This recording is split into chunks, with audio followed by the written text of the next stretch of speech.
mi vida, de infundirme un poco de ánimo, de aliento, entonces a veces viene a la memoria el Dios que habitó en la zarza. ¿Se acuerda? Allí en el desierto de Madián, Dios le habló a Moisés desde una zarza, desde el fuego de esa zarza, y le pidió al siervo que quite el calzado de sus pies porque estaba en un lugar santo. Y allí Dios le pidió a Moisés que él se volviera en un libertador de su pueblo. Y también nosotros recordamos que Dios también respaldó al profeta Elías con fuego del cielo. Y él respaldó ese ministerio, estaba allí en soledad, peleando contra todos aquellos falsos profetas de Acera, de Baal. Y Dios respaldó a su predicador Elías con fuego del cielo. Y recordamos nosotros acerca de Jeremías, que él en momento de frustración, él hablando con Dios en el capítulo 20 de su libro, él dijo que no quería predicar más en su nombre.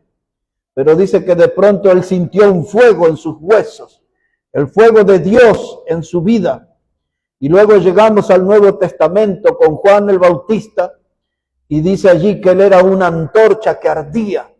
Y cuando vamos mirando en todos esos hombres, la presencia del fuego de Dios es muy importante, hermanos. Y nosotros recordamos el Proverbio capítulo 26, verso 20, dice allí, sin leña se apaga el fuego. También recordamos la figura del sacerdote que cada día tenía que poner leña en el altar de Dios para alimentar allí el fuego, y tenía que hacerlo cada día. Y nosotros también en tiempos difíciles, en días de adversidad, no tenemos que descuidar de alimentar el fuego de Dios en nosotros. Es muy importante la presencia del fuego de Dios en nuestra vida. Y para animar nuestro ministerio, los otros días yo le estaba mencionando nomás al pasar un hombre que se llamaba Epafrodito. Y no es un nombre muy común, no es el predicador más famoso, pero es el dueño de un testimonio impactante. Y yo estaba releyendo, aunque en el pasado prediqué y escribí acerca de él, no busqué ningún material de antes, sino que me enfoqué en algo todo nuevo en la vida de este hombre, de Epafrodito. Y entonces voy a contarles a ustedes y a los que nos siguen a la distancia cómo me estuve animando con este hombre en esta semana. Entonces, hablando de Epafrodito, me vino una frase que va a ser el título de nuestro mensaje: honor a quien honor merece. Ese va a ser nuestro mensaje hoy: honor a quien honor merece. Aquí entonces, en Filipenses, el capítulo 2, versículo 25, el apóstol Pablo habla sobre este hombre, y observemos las cosas que dice. Filipenses capítulo 2, verso 25. Dice Pablo: mas tuve por necesario enviaros a Epafrodito, mi hermano y colaborador y compañero de milicia, vuestro mensajero y ministrador de mis necesidades, porque él tenía gran deseo de veros a todos vosotros, y gravemente se angustió porque habíais oído que había enfermado, pues en verdad estuvo enfermo a punto de morir, pero Dios tuvo misericordia de él, y no solamente de él, sino también de mí, para que yo no tuviese tristeza sobre tristeza. Así que le envío con mayor solicitud, para que al verle de nuevo os gocéis, y yo esté con menos tristeza. Recibidle pues en el Señor con todo gozo, y tened en estima a los que son como Él. A los que son como Él. Ese sería un título para otro mensaje, ¿no? Esta carta, hermanos, de Filipenses, es una de las cartas escritas desde la prisión. Sin embargo, todos la reconocen como la carta del gozo. Como un hombre como Pablo, en una situación tan difícil, de tantas limitaciones, privaciones, en un calabozo oscuro, húmedo, mugriento, puede escribir una carta con gozo. Esta carta, hermanos, escrita desde la prisión, es a la iglesia en Filipos. ¿Recuerdan ustedes en el libro de Hechos, en el capítulo 16, cuando Pablo y Silas son enviados a la cárcel? Eso había sucedido como unos 10 años antes de que Pablo escribiera esta carta de Filipenses. En ese primer viaje también andaba Epafrodito allí. Pero Pablo y Silas estaban en la cárcel. Y ustedes recuerdan que fueron apaleados y puestos en el calabozo de más adentro. Dice la Biblia que cuando era la medianoche, Pablo y Silas cantaban himnos y los presos los oían. Y luego hubo allí un temblor y las puertas de la celda se abrieron. El carcelero quiso quitarse la vida. Pablo le dijo, no hagas tal cosa, todos estamos aquí. El carcelero dijo, ¿qué debo hacer para ser salvo? Y le dijeron, cree en el Señor Jesucristo y serás salvo tú y tu casa. Y luego dice la Escritura que vendaron las heridas de Pablo y Pablo le habló a la familia del carcelero. Todos creyeron en el Señor, todos fueron bautizados y así termina el capítulo 16 de Hechos. Y ese eran los días del comienzo de la obra en Filipos. Ya habían pasado 10 años. Y ahora Pablo estaba aquí, en la cárcel, y escribiéndole una carta de gozo para infundir aliento a los hermanos de aquella congregación y para transmitir a ellos, hermanos, una palabra que los fortaleciera de cómo uno puede tener victoria en la adversidad. Pablo ya había escrito que la palabra de Dios no estaba presa. Él sabía que estaba en la prisión por causa del Evangelio y por causa de la persona del Señor Jesucristo. Pero ese era su nuevo territorio, su nuevo ministerio, su nuevo campo misionero. Porque él había llegado a estar en la prisión para alcanzar gente que de otro modo nunca les hubiese llegado con el mensaje del Evangelio. Pero como toda persona en la prisión, se vive tiempos difíciles. Tiempos de soledad, tiempos de dolor. Ya ustedes saben, han oído alguna vez que yo he estado predicando mucho en las cárceles en Bolivia. Y en una de esas reuniones, todas las reuniones había unas 70, 90 personas ahí, en cada reunión que yo predicaba los días martes. Y vino un hombre joven, alto, y pidió para hablar conmigo y nos fuimos ahí a un lugar.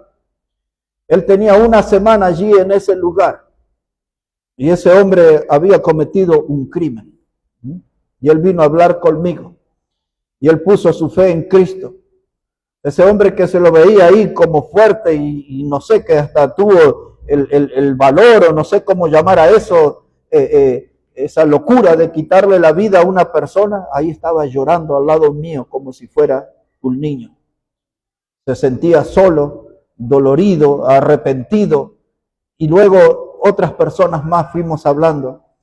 En otra de esas entradas, un hombre joven de Brasil había caído preso. Nadie le entendía porque él hablaba portugués, así que yo escarbé un poco en mi memoria y me comuniqué bien con él en el portugués. Y ese hombre, ya cuando fui la segunda vez, estaba quedando como loco adentro de la cárcel, estaba mal. Y así he visto gente, muchos líderes políticos de renombre, venían a sentarse ahí a mi lado. En una de esas idas fuimos hacia el fondo, es un campo de 14 hectáreas. Es la cárcel que se conoce como Palma Sola. Y cuando fuimos al final, a la persona que me guiaba me dijo, no mire hacia ese lugar. Pero yo ya estaba viendo, y estaba viendo personas así, hacinadas, una arriba de otra. Y luego pasamos por un taller y había gente drogada, destruida, tirada. Aquello era algo terrible.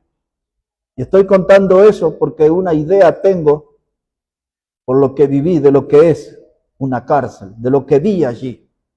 Y Pablo estaba en una cárcel, que no sería muy diferente a esta, con gente allí encerrada, con gente viviendo en calabozos húmedos en medio de ratas, de cucarachas, en un ambiente falto de higiene, con una comida racionada.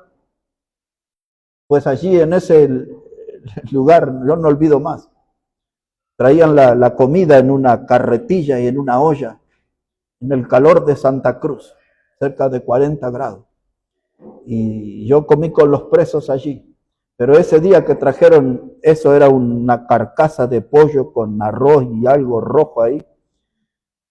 Y uno me tomó del brazo y me dijo, no coma usted eso. Y me llevó a otro lugar. Pero esa gente todos los días come eso. Es un ambiente duro, es un ambiente difícil. Y eso me permite a mí tener una idea de cómo sería donde Pablo estaba. Donde la gente allí, a diferencia de este lugar, no habían allí 70, 90 o 120 como se juntaban, que ya eran creyentes. Habría mucha gente pagana, idólatra, había mucha gente que quizás querían quitarle la vida a Pablo, pero él tenía allí una mesita, un papel, una pluma y un corazón enorme para escribirle a los hermanos en Filipo y hasta nosotros también una carta de gozo, de cómo poder superar la adversidad y seguir dando un testimonio de la fe y de la salvación en Cristo. Unos textos antes él había dicho, para mí el vivir es Cristo y el morir es ganancia. Ahí él con luces tremendas nos muestra su convicción. Para mí el vivir es Cristo. Hermanos, ahora Pablo estaba pasando un tiempo difícil, porque el más fuerte se dobla, el más fuerte se quiebra también. Y en ese tiempo difícil Dios proveyó de un hombre de nombre extraño, pero como les dije al comienzo, de un testimonio impactante. Este hombre se llamaba Epafrodito, y este hombre era como un mensajero, el hombre que Dios eligió y que la iglesia respaldó, fue el enviado de la iglesia para confortar a Pablo para que siguiera adelante en el ministerio. Epafrodito seguramente, más allá del dinero, porque esto es lo que Pablo termina diciendo al final de la carta, de que esta iglesia en Filipo participó desde el principio en su ministerio, y él les dice aquella frase, todo lo puedo en Cristo que me fortalece. Y allí, hermanos, en ese lugar vino a acompañarlo Epafrodito. Y ahora Pablo va a escribir una carta y va a mostrarle a esa gente la radiografía de lo que es el dueño de un testimonio impactante. Porque eso era Epafrodito, era el dueño de un testimonio impactante. De un hombre, hermanos, que tuvo la misión de buscar a Pablo por las diferentes cárceles hasta encontrarlo. No solo que traía una ofrenda económica para él de los hermanos en Filipos, también traía, hermanos, ropa, porque generalmente todos los presos eran desposeídos de sus vestimentas, y traía allí el saludo de los hermanos, las oraciones de los hermanos, el recuerdo de los hermanos. Y él vino a darle el testimonio de cómo estaba avanzando la obra de Dios. Y entonces Pablo, impactado por la presencia de Epafrodito, escribe esto que vamos a releer juntos ahora en el verso 25. Dice el verso 25, Filipenses 2, verso 25, mas tuve por necesarios enviaros a Epafrodito, mi hermano y colaborador y compañero de milicia, vuestro mensajero y ministrador de mis necesidades. Aquí vamos a revisar este contenido. Y aquí está la radiografía de Epafrodito, del hombre que lleva el título de nuestro mensaje, honor a quien honor merece. Cuando hablamos de honor, estamos hablando de poner en alto a una persona. Cuando hablamos de honor, estamos hablando de ponerle en un pedestal, en un lugar de distinción. Y este hombre, Epafrodito, merecía por su testimonio estar en un lugar de distinción. Cuando hablamos de honor, estamos hablando de alguien que tiene buena reputación, buena fama. La palabra honor, hermano, tiene que ver con un reconocimiento. Es lo que Pablo va a escribir. La palabra honor habla del prestigio de una persona. Es lo que Pablo va a escribir aquí. Porque Epafrodito era una persona de renombre, para ser de renombre. Era una persona notoria. Su nombre y su ministerio no iba a pasar desapercibido después de esta carta. Todos iban a reconocer en Epafrodito un siervo al que había que darle honor, a quien honor merece. Y entonces Pablo comienza aquí, hermanos, hablando de cómo había que honrar a este hombre. Y esa palabra honor, hermano, tiene que ver con gloria por acciones heroicas. Gloria por acciones heroicas. Y era heroico lo que hizo Epafrodito. Arriesgó su vida porque él ni bien podría haber nombrado, ando buscando a Pablo, soy amigo de Pablo, soy hermano de Pablo, y ya le hubiesen cortado la cabeza. A él no le importó eso, hermano. Lo que él hizo fue una acción heroica, no tuvo temor a perder su vida. Él quería encontrarse con Pablo porque tenía una misión, era un mensajero, traía algo de los hermanos de Filipo para Pablo. Y entonces en este verso 25 dice Pablo, es necesario enviaros a Epafrodito, mi hermano. Mire la primera definición que da sobre él. Este es mi hermano. El idioma griego usa la palabra adelphos. Eso significa hijos de la misma matriz o del mismo vientre. Pablo dice, este Epafrodito es igual que yo, como si hubiésemos habitado en el mismo vientre, en la misma matriz. En otras palabras, este Epafrodito soy yo, pero en otra piel. Él es mi hermano, dice. Un hermano en la fe. Y ese hombre tenía una conducta de hermano. Su propio nombre, Epafrodito, significa una persona amable. El nombre Epafrodito también significa alguien que es amoroso. ¿Y por qué nosotros necesitamos mirar a este hombre? Porque nosotros también necesitamos ser amables y necesitamos ser amorosos en la obra de Dios. Nosotros, hermanos, necesitamos ser personas agradables. Este era Epafrodito. Su nombre también algunos lo traducen como encantador. En otras palabras, una persona que daba gozo estar al lado de él. Y Pablo le dice, este hombre es mi hermano. Este hombre hizo el trayecto de Filipo a Roma, 1230 kilómetros. No había quirquincho, no había nada, ni flechabús, 1230 kilómetros para encontrarse con Pablo. Era la distancia. Filipos es una ciudad de Grecia y él tenía que viajar hasta Roma. Mi hermano, dice él. Y eso de hermano está hablando que es un hombre cercano, como si fuéramos de la misma matriz, salidos del mismo vientre, somos cercanos.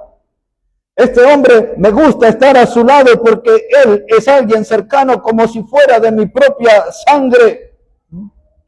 Es alguien, dice Pablo aquí, está hablando, dice, con el cual yo lo puedo compartir todo.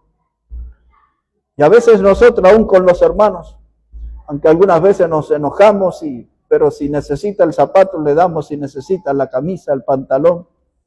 Pablo podía compartir todo con Epafrodito. Y él dice aquí, este era mi hermano. Y eso es lo que nosotros necesitamos en la obra de Dios. Esa es una de las cosas que a Dios me hizo poner la lupa en esto, porque a veces en una iglesia como la nuestra, hermano, estamos un poco distantes. Como que no sabemos mucho del otro, en qué anda el otro, qué le está pasando al otro.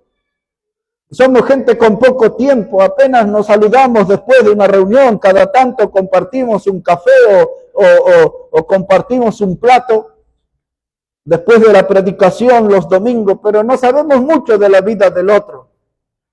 No somos como hermanos que vivimos bajo un mismo techo, que nos vemos, compartimos la misma mesa. Dice Pablo, este Epafrodito es una persona con la que yo puedo compartir, lo siento cercano, el corazón de él late bien cerca de mi corazón. Y eso es una lección para nosotros. Y ahora mire la segunda palabra que usa Pablo. Después de hermano, él lo define como mi colaborador. Ese es como para, como ser mi cotrabajador, alguien que trabaja junto conmigo. Es una persona que hace la misma clase de trabajo que yo. Es alguien que se dedica a lo mismo que yo. Eso es lo que él está diciendo. Él es mi colaborador. Es alguien que se dedica a lo mismo que yo. Es decir, que Epafrodito era un predicador. Colaborador significa trabaja a la par. Cuando hay que trabajar, trabajamos, estábamos cercanos. Eso de hablar de codo con codo, de hombro con hombro. Esa clase de persona era Epafrodito. Era un proclamador del evangelio como Pablo. Pablo lo hacía entre rejas, Epafrodito lo hacía en libertad. Un colaborador es alguien que me ayuda en todo y me ayuda hasta llegar al final. Y eso es lo que nosotros deberíamos, hermanos, tener ese estilo, ese espíritu de ayudarnos unos a otros, alcanzar las metas. Muchos de nosotros tenemos objetivos diferentes, pero deberíamos animarnos y acompañarnos y sentirnos cercanos, ser colaboradores unos de otros. Y que cuando veamos al otro alcanzar la meta nos gozamos junto con él. Porque es un cotrabajador, es como un hermano, es alguien que trabaja a la par de mí. Es un hermano, es un colaborador. Y ahora Pablo usa una tercera expresión en el verso 25. Dice, él es compañero de milicia. Ahora lo ve como un soldado. Él lleva la imagen al campo de batalla. Este es el hombre que me cuida la espalda. Con él me siento tranquilo. Nadie me atacará por traición. Él velará por mí. Él me cuidará. En el campo de batalla me siento protegido por él. Dice, él es mi compañero de milicia. Y esa palabra habla de un término de honor, lo enaltece. En otras palabras, Pablo está diciendo, este es un verdadero soldado que puede proteger mi vida y hasta puede dar la vida por mí. Dice, esa clase de hermanos hay que tener. Esos que son decididos. No era un hermano falso, no era un hermano tibio. Dice, este es mi compañero de milicia. Militamos en lo mismo, estamos en el mismo camino, estamos unidos en los combates. Muchas veces tuvieron que combatir contra los falsos maestros que ingresaron en las iglesias, pero también tuvieron que combatir contra cultos idólatras y paganos y gentes que les quiso quitar la vida por ser predicadores. Las batallas a veces se dan en el mundo, pero otras veces suceden en la misma iglesia. En esta misma carta Pablo escribe a un hombre diciéndole que intervenga en un conflicto entre dos mujeres. Una de ellas se llamaba Evodia, la otra se llamaba Síntique. Esa historia está aquí en el capítulo 4 de esta carta.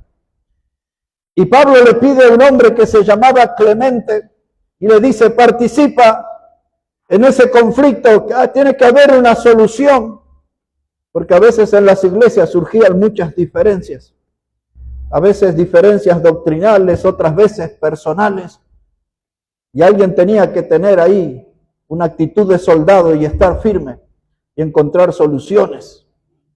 Y Pablo dice, este Epafrodito, él es mi compañero de milicia. Cuando hay que orar, Epafrodito es compañero. Cuando hay que predicar, Epafrodito es mi compañero. Cuando hay que hacer el ministerio, es decir, algo por la gente, Epafrodito es mi compañero. Él es el soldado, está siempre firme, está siempre alerta en la guardia. Este lo define, lo empieza a pintar. Es mi hermano, es mi colaborador, él es mi compañero de milicia. Y ahora observe lo que termina diciendo en este texto. Él es un mensajero y ministrador de mis necesidades. Quiero decirle que Epafrodito no era apóstol, pero la palabra que usa Pablo aquí es la que se refiere a los apóstoles. Otra vez, por si alguien estaba distraído. Epafrodito no era apóstol, pero la palabra que usa Pablo es la que se usa para definir a los apóstoles. Él era como uno de ellos. Él era un mensajero. Y Pablo dice, un mensajero de Cristo porque predica el Evangelio. Un mensajero de la iglesia porque aceptó el desafío, la misión de traer estas cosas para mí. Y él es un administrador de mis necesidades. Lo que le movilizó a él esos 1230 kilómetros fue saber de mis necesidades.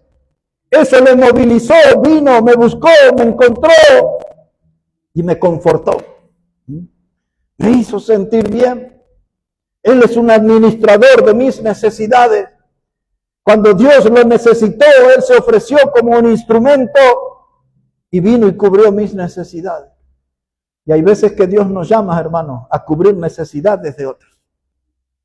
Y tenemos que cubrir necesidades. Aquí está la definición que Pablo da sobre este hombre.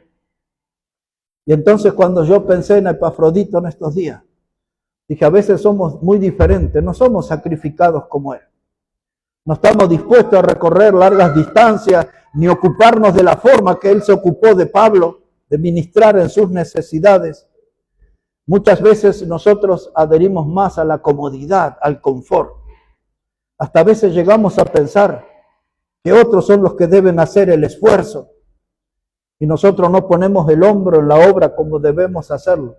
Pues frente a estas cosas nos pone Epafrodito, porque su vida era ejemplar. Su vida realmente, hermanos, pone en evidencia que en la obra de Dios hay mucho, y por cada congregación se encuentra gente que no tiene estas clases de actitudes. La falta de trabajo y de dedicación en la obra de Dios empezó a oscurecer la obra de Dios. Pero este hombre era como un faro de luz. Este hombre, Epafrodito, con su trabajo, con su actitud, con su dedicación, con su compromiso, con su estilo de sacrificio, era un faro de luz, hermanos. Era un referente, era la persona que había que mirar. Era el que daba la voz, hermano, de decir, ese es el ejemplo, ese es el camino que tenemos que seguir. El apóstol Pablo le había escrito a los corintios y les dijo, sed imitadores de mí como yo de Cristo. Y él está diciendo ahora en otras palabras lo mismo sobre Epafrodito. Hay que imitar a este hombre. Este hombre es un ejemplo para nosotros. Y algunos de los de nuestra generación, no es el nombre que aparece la mayoría de los domingos en el púlpito. No es el nombre que lo dominan y conocen la historia la mayoría de los pastores. Es más, hasta algunos que quizás ni le cae simpático ese nombre extraño de Epafrodito, pero tenía un gran testimonio. Era un hombre impactante. Era un hombre que vivía intensamente y que sabía lo que era el esfuerzo, el sacrificio. Y él estaba dispuesto a hacerlo. Yo recordaba también que cuando se hace una carta en Hechos capítulo 15, se hace todo allí una gran asamblea donde participan los pastores, los apóstoles, la congregación, y hacen una carta y lo eligen a Pablo y a Bernabé y a Silas. Pero habla de Pablo y Bernabé, dice, hombres que arriesgaron sus vidas por el Evangelio. Esos eran de esta categoría de Epafrodito, de gente que arriesga su vida. No es que hicieron allí un favor, no es que hicieron una obra buena. No, esa gente, hermano, arriesgaba su vida, sabía que podía ser el final, pero lo hacían porque la obra era de Cristo y a Cristo querían honrar. Este hombre Epafrodito estaba bien comprometido con nuestro Señor. La vida de él, hermano, nos marca cómo debemos servir al Señor. Otra vez dice Pablo, este es mi hermano, este es mi colaborador, este es mi compañero de milicia, este es el que ministró en mis necesidades. Esta es la radiografía de un hombre de Dios. Y entonces luego que repasé todo eso, yo me pregunto, ¿Dios puede esperar algo de mí? ¿Qué cosas yo puedo darle a Dios? ¿Qué cosas de Epafrodito yo estoy dispuesto a imitar? Debería imitarlo en todo, absolutamente en todo. Pero ¿qué cosas de las que hizo él yo estoy dispuesto a hacer? ¿En qué cosas Dios puede contar conmigo? Me preguntaba yo.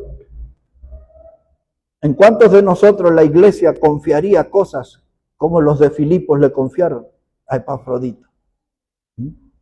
Y ahora en el camino reluce más la luz del testimonio de Epafrodito, porque dice Pablo, este hombre se enfermó. Vamos a releer ahí esa parte donde Pablo dice acerca de la salud de Epafrodito, verso 26. Dice la palabra, dice, pero él tenía gran deseo de veros a todos vosotros y gravemente se angustió porque habíais oído que había enfermado, pues en verdad estuvo enfermo a punto de morir, pero Dios tuvo misericordia de él, y no solamente de él, sino también de mí, para que yo no tuviese tristeza sobre tristeza. Y ahí también esa volvió a impactar mi vida. Un hombre enfermo, un hombre que vio cara a cara la muerte, porque dice Pablo, enfermó gravemente, estuvo a punto de morir, estuvo a la puerta de la muerte, pero Dios en su misericordia le libró de la muerte para que no me viniera a mí tristeza sobre tristeza. Pero este hombre, hermano, aunque se enfermó, él no le dijo a otros, llévenle la ofrenda, llévenle la ropa, la comida, lo que estoy trayendo para Pablo. No, hermano, se sobrepuso a su enfermedad. Y es más, este hombre estaba afectado en sus emociones, dice, se angustió cuando supo que los hermanos en Filipos se enteraron que él estaba enfermo. Dice, van a estar preocupados por mí los hermanos, pero yo voy a juntar energías y a pesar de mi salud voy a encontrar a Pablo y voy a llevar lo que los hermanos me dieron y voy a cumplir con la misión que me encomendaron. Los hermanos confiaron en mí. No importa la salud. No sabemos exactamente lo que fue, pero fue algo grave que lo puso cara a cara con la muerte. Pero eso no frenó su misión. Eso no quitó el ánimo de servir al Señor.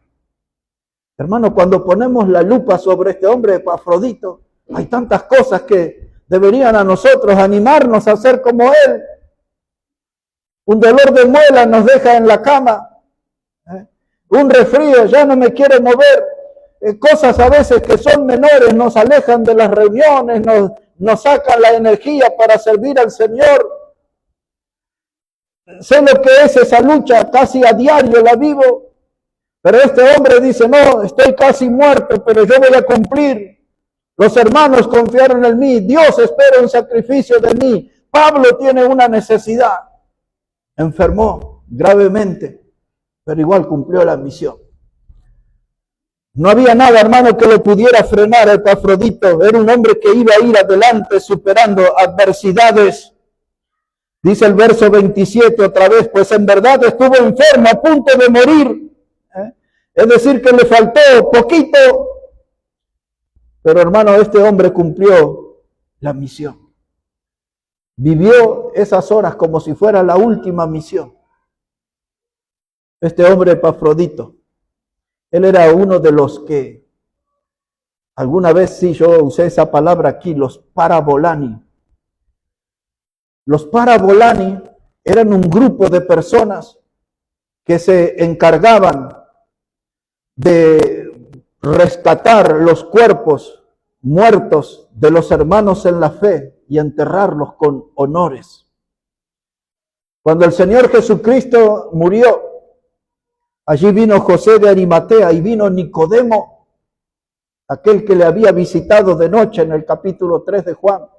Ellos vinieron a reclamar el cuerpo de Jesús. Ese era el trabajo que hacían los parabolani.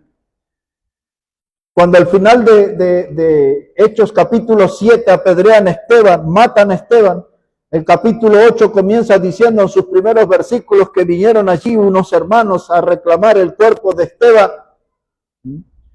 Los parabolanis hacían eso, iban y sabían que sus vidas se ponían en riesgo cuando iban a reclamar el cuerpo de un hermano en la fe, pero ellos tenían esa misión de rendir honor a quien honor merece, y lo reconocían a esos hermanos que habían muerto por la fe en Cristo.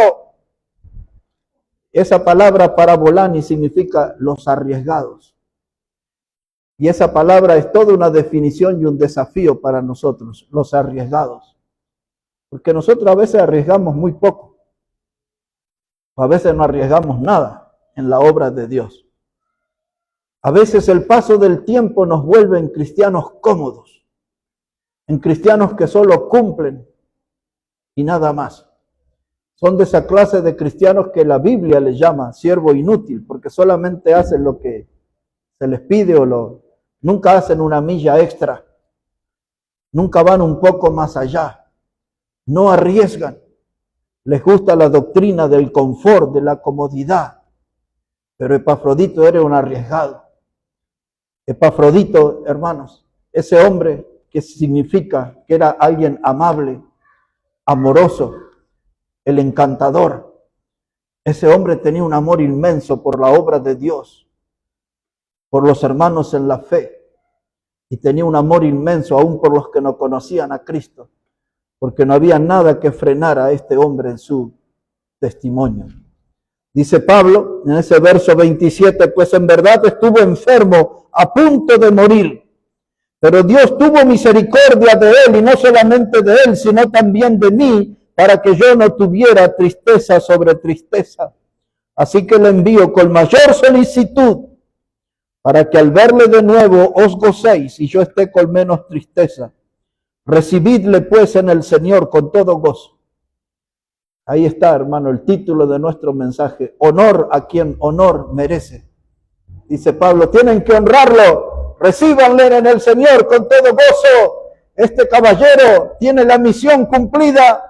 Él es un arriesgado, él es un sacrificado, este está dedicado, está en serio, hizo un gran esfuerzo, él es digno de imitar en todo lo que hacen. Hermanos, recíbanle con todo gozo, dice Pablo. En otras palabras está diciendo, denle honor a quien honor merece. Voy a terminar citando el título de un antiguo mensaje. Y recuerdo bien dónde lo prediqué. En un pueblo muy pequeño en la provincia de Jujuy. Y ese mensaje se llamaba Esas Palabras. Esas palabras fueron las que me movilizaron a mí hace como 30 años. Esas palabras eran las que le daban sentido a mi vida. Esas palabras eran las que creaban en mí un compromiso grandioso. ¿Y cuáles eran esas palabras? La de poder escuchar un día la dulce voz de nuestro Salvador diciendo, buen siervo y útil has sido, entra el gozo de tu Señor. Y ese ha sido mi bandera en toda mi vida cristiana. Más de 40 años, hermano, pensando en esas palabras. Todavía me motivan, todavía me movilizan esas palabras. Vivir toda una vida para ver si puedo escuchar esas palabras. Buen siervo, fiel y útil has sido, entra el gozo de tu Señor. Nosotros sabemos, no sé si serán una mayoría, quizás sí, de cristianos que no van a oír esa voz. Estarán en el cielo, pero no escucharán esas palabras.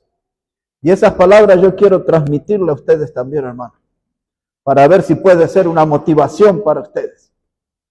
Para que si esas palabras pueden marcar un estilo de vida, de que todo lo que nos queda de este camino, hacer grandes esfuerzos para escuchar esas palabras, las de nuestro Señor, buen siervo, fiel, útil has sido, entra en el gozo de tu Señor.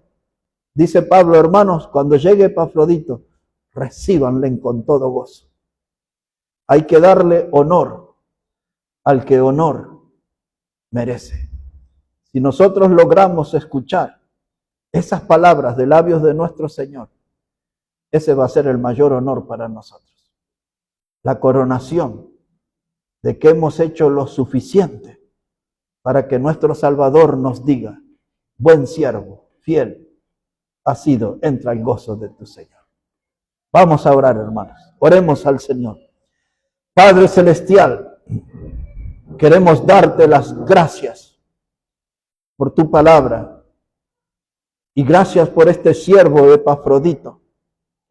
No es el más conocido, no es el más popular en los púlpitos, pero el oír su nombre y el ver su testimonio y su dedicación, su estilo de sacrificio por la obra y por el prójimo, que pueda despertar en nosotros